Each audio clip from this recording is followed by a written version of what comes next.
구독, 좋아요, 알림 설정, 댓글까지 부탁드리겠습니다. 요즘에 미국에서 중국에 관세 때린다는 이야기 계속 나오고 있죠. 미중 무역전쟁이 다시 시작됐다, 이런 느낌인데, 과거에도 미중 무역전쟁 터졌을 때 우리나라의 여파가 꽤 컸죠. 그런데 이번에는 이런 상황이 벌어지면 이렇게 위험해질 것이다 라고 IMF에서 경고까지 한 상황이라서 문제가 심각합니다. 그래서 최근에 IMF에서 경고했고 그 상황이 벌어지고 있는 것, 그 다음에 그 전에 IMF에서 중국이 가지고 있는 문제점들이 터졌을 때 아시아 경제 위기까지 번질 수 있다는 것, 이런 점들을 전반적으로 이야기를 해보도록 하겠습니다. 자, 미중 무역 전쟁이 또 시작됐습니다. 미국이 중국산 전기차의 관세를 25%에서 100%로 늘린다. 전기차뿐만이 아니라 이제 중국산 핵심 광물, 태양광 전지, 전기차 배터리 이런 것들도 관세율 인상 대상이 될 것으로 전망된다. 핵심은 이제 미국이 그래도 그나마 살만해졌고, 그리고 중국은 죽어나죠.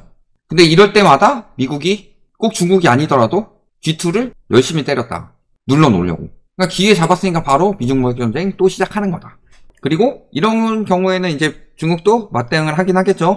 항상 미중 무역전쟁 때도 그랬습니다. 다만 미국이 때리는 펀치가 중국이 때리는 펀치보다는 좀 셀 것이다, 늘 그래왔었던 거고. 근데 이 부분에 대해서 IMF가 경고를 했습니다. 결국에는 미중 무역 분쟁에 대해서 IMF가 이 피해가 전 세계적으로 번질 것이다, 이런 부분을 경고를 했다는 소리죠. 그러니까 가뜩이나 경기가 안 좋아요.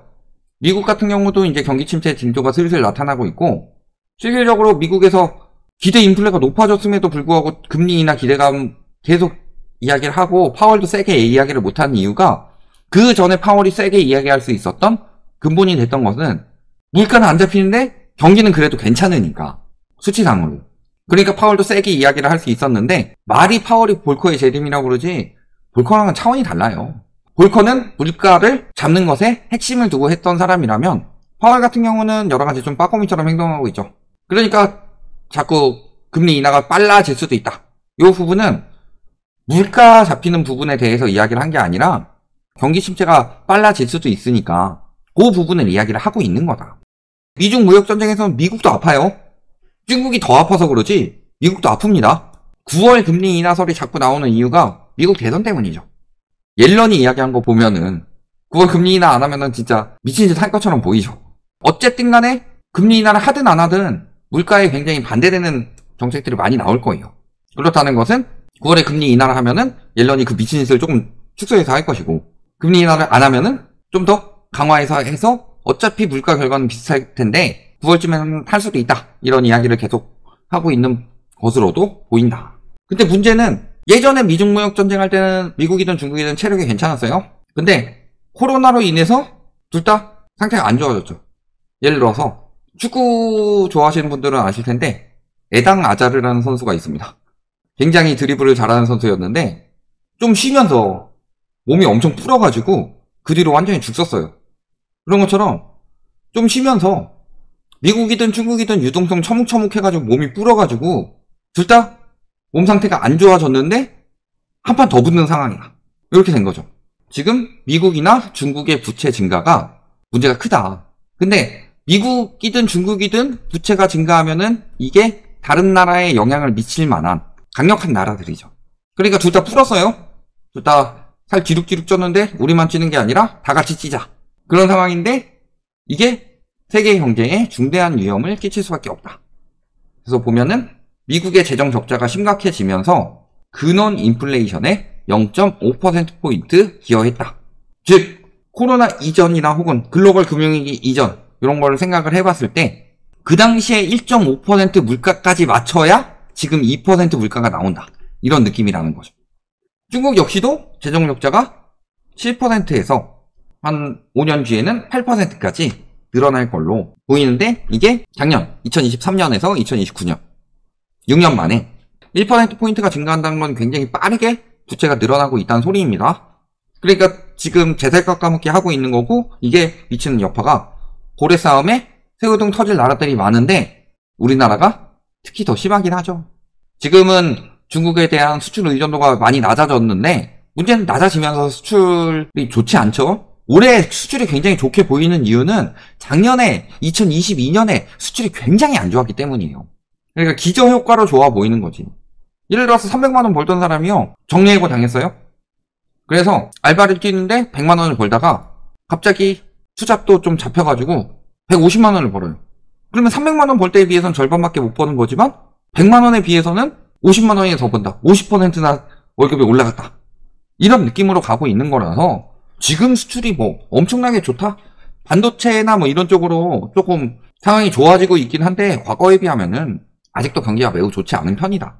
근데 문제는 IMF가 이런 미중 무역 분쟁에 대해서 위기가 굉장히 커질 것이라고 경고를 했고, 그 다음에 그 전에 두 개의 나라가 부채 경고를 계속 받고 있는 상황이었고, 또 그 전에는 중국발 IMF 위기 상황이 펼쳐진다는 이야기들이 계속 나오고 있었습니다. 그래서 중국 같은 경우는 지금 경기 침체의 핵심은 부동산이죠. 근데 부동산에 대해서 어떻게 평가를 하냐. 우리나라 같은 경우는 부동산이 무너지면 뭐 나라가 무너집니다. 언론들이 계속 이렇게 한 목소리로 떠들고 있지만 실질적으로 외국에서 정확한 분석을 보면은 뭐라고 그래요? 결국은 비생산적인 부동산 부문을 금융계가 유지하게 도우라고 강요하는 거리기에 중국의 장기적인 성장 측면에서 이상적이지 않다. 정부의 부동산과 인프라 개입에 대해서 이렇게 평가를 했습니다. 중국에 대해서 이렇게 평가를 하고 있다. 근데 비생산적이고 실패하고 있는 부동산 부문을 금융계가 유지하게 도우라고 강요하고 있는 꼴 어디서 많이 보던 모습 아니에요? 그 중국은 터지고 나서 너무 침체되니까 그렇다 치더라도 우리나라는, 그리고 중국 경제는 지난 30여 년간 부동산, 인프라 투자, 수출에 크게 의존했기 때문이다. 우리나라도 굉장히 흡사한 상황이죠. 우리나라도 내수 중심국이 아니라 수출 중심국이고 부동산에 미쳤었죠. 그러니까 진짜 딱 보면 우리나라 이야기하고 있는 것 같아요. 여기에 중국의 헝다, 완다, 비구이 위안 등 중국의 3대 민간 부동산 개발 업체뿐만이 아니라 국영 부동산 개발 업체까지 디폴트 우려가 확산하고 있다. 결국에는 부동산 붕괴로 중국이 무너질 수밖에 없다. 왜냐면은 비생산적인 부동산 시장에 많은 유동성이 들어가서 무너지고 있는 거다. 이 경고는 우리나라가 흘려들을 수 없는 거죠. 이게 아시아로 번진다. 연쇄 부실에 처할 경우 중국발 IMF 금융위기 사태로 확대될 수 있다. 자, 그때 IMF 터졌을 때 동남아시아부터 동아시아까지 번졌어요. 그때 어디 한 군데에서 터지기 시작하니까 연이어서 터졌죠. 근데 지금도 우리나라만 힘드냐? 중국만 힘드냐? 아니죠. 일본도 힘들고 대만도 힘들어요. 대만도 지금 보면은 출산율 우리나라 다음으로 낮은 나라다. 그런 것처럼 전방위적으로 아시아 경제 위기가 온 상황에서 그때 피해갔던 중국이나 일본 같은 나라들도 위험한데 이번에는 시발점이 중국이 될 가능성이 높다는 소리죠. 왜냐면 중국 경제가 지금 세계의 경제에 미치는 영향이 지대한데 중국 경기 침체로 인해서 여러 가지 문제점들이 많이 나타나고 있는 상황이니까. 근데 중국에서 터지면은 저기 멀리 있는 호주나 이런 나라들이 위험하겠냐, 아니면 바로 옆에 있는 우리나라나 일본, 대만 이런 나라들이 위험하겠냐. 그러니까 아시아 위기 경고는 계속 나오고 있고 부동산 시장은 괜찮아요? 그렇다고 해서 막 어제도 그런 기사 뜨더라고요. 중국에서 규제 완화하니까 분양이 200채나 됐다. 우리나라에서 분양이 200채 되면 뭐라 그래요? 미분양 났다고 그러죠. 근데 실질적으로 어때요? 건설사 연쇄부터 이어지고 있는 상황이죠. 비구이 위안 같은 경우 또 채권 상환 못했습니다. 또 채권 상환 못해서 또 9억 위안의 채권을 지급할 수 없게 됐다. 이자율 고작 4%도 안 되는데. 우리나라 PF에 비하면 세 발의 피인데. 물론 규모가 크니까. 규모가 크면 금리 민감도가 높다고 그랬죠. 근데 비구이 위안이 헝다보다 더 큰 영향을 미칠 수밖에 없다. 왜? 규모가 더 크니까. 또 야지로 여기도 디폴트 선언을 했습니다. 헝다, 비구이 위안, 투리, 야지로, 허성청, 잔. 이 5개가 5대 부동산 업체인데 아까 3대에는 안 들어갔는데 5대는 들어갈 만한 그런 부동산 업체가 또 터졌다는 소리예요. 그러니까 당연히 중국발 부동산 지금 여러 가지 완화되고 있다고 하는데 이게 막 살아났다. 중국도 살아나니까 우리나라는 살아날 거다. 요거랑은 다른 게 중국 같은 경우는 많이 무너졌기 때문에 어느 정도 나오는 건데 우리나라는 무너지지도 않았는데 지금 비생산적인 부동산에 금융권 자금이 투입되고 있고 여기에 가계에도 계속 투입해가지고 사도록 부추기고 있으니까 나타나고 있는 현상입니다. 터지면 우리나라가 중국보다 위험할 수밖에 없는 상황으로 계속 흘러가고 있다. 여기에 이제 중국이 무슨 행동을 하고 있다? 경기가 워낙 안 좋으니까 초장기 국채를 발행하고 있다. 1조 위안이다. 우리나라 돈으로 따지면 189조 원의 초장기 국채가 발행이 된다. 국채 발행은 곧 채권금리 상승을 말할 것이고, 여기에 가뜩이나 중국 같은 경우는 채권 신뢰도가 많이 떨어졌죠. 아마 국내에서 많이 살 걸로 보이는데, 내년부터 중국 채권이 디폴트가 확산될 것이다 라는 것은 IMF뿐만이 아니라 S&P에서도 중국에 대해서 경고를 하고 있고, 채권 시장이 무너진다는 것 자체는요, 우리나라 레고랜드 사태 생각해보시면 답 나오죠. 레고랜드 사태 터지고 어떻게 됐냐, 채권 신뢰도가 무너지니까 시장이 어떻게 흘러갔냐, 중국에서 그런 상황이 벌어진다는 소리죠. 여기에 아시아 국가들은 각자 조생해야 됩니다. 통화 곤두박질은 계속 진행되고 있어요. 지금 미국에서 뭐 금리 인하를 빨리 한다느니 뭐 이런 이야기도 나오고 있고, 또 여러 가지 이야기들이 나오고 있어요. 계속되는 원화 강세가 될 만한 이야기들이 나오고 있고, 원화 대비로 달러 약세가 될 만한 이야기들이 나오고 있는데도 환율이 그래도 막 1350원, 60원이 계속 유지가 되고 있죠.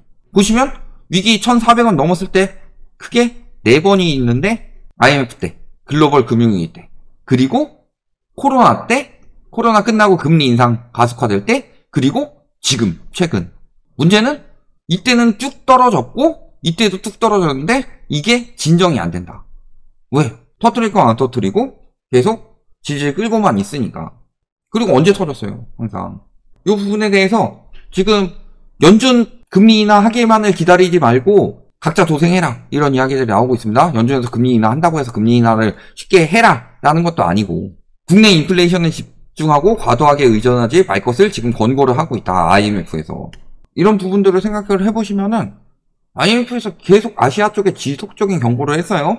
특히 미국, 중국의 부채 문제가 터졌을 때에 대해서 경고를 많이 했고, 그 다음에 미국, 중국의 무역 분쟁이 또 붙었을 때에 대해서 경고를 많이 했고, 중국 부동산이나 경제에 대해서 경고를 많이 했고, 중국 부동산이나 경제가 무너졌을 때 아시아 시장에 외환위기가 온다고 경고도 많이 했고, 외환위기 문제에 대해서 미국만 바라보지 말고 각자 도생해야 된다, 이 부분에 대해서도 경고를 많이 했습니다. 그런데도 불구하고 맨날 문제 없니, 안 터졌니 늘 말씀드리지만요, 속에서 골마가고 있는데 겉만 멀쩡하다고 해서 문제가 없는 게 아닙니다.